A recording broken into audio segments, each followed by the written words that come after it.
మంచి ఉద్యోగం ఉందని ఫీల్ అయిపోతూ ఉంటారు. సో చేసే ఉద్యోగంలో జాబ్ సెక్యూరిటీ అనేది ఉందా? ఒకవేళ జాబ్ సెక్యూరిటీ ఉందని అనుకుంటే వర్క్ ప్రెషర్ వల్ల సెల్ఫ్ గా రిజైన్ చేయాల్సిన పరిస్థితి ఎదుర్కొంటే సో మీ పరిస్థితి ఏంటి? నెక్స్ట్ స్టెప్ ఏం తీసుకుంటారు? లేదు, జాబ్ సెక్యూరిటీ ఉంది, రిజైన్ చేయాల్సిన అవసరం లేదు, ఇతర కారణాల వల్ల కంపెనీయే ఆర్గనైజేషన్ మూతబడిపోతే మీ నెక్స్ట్ స్టెప్ ఏంటి?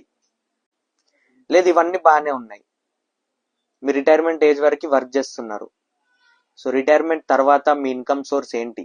మీ పరిస్థితి ఏంటి? మీ కుటుంబం పరిస్థితి ఏంటి? ఒకసారి ఆలోచించండి.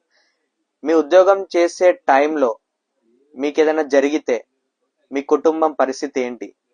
సో మీరు ఒక యాక్టివ్ ఇన్కమ్ ఫామ్ లో ఉన్నారు, దాని నుంచి మనం ప్యాసివ్ ఇన్కమ్ లోకి రావాలి. యాక్టివ్ ఇన్కమ్ చూస్ చేసుకుంటారా, ప్యాసివ్ ఇన్కమ్ చూస్ చేసుకుంటారా, అది మీ ఇష్టం. సో ఒక ప్యాసివ్ ఇన్కమ్ ని చూస్ చేసుకుందాం అని అనుకుంటే సో నెట్వర్క్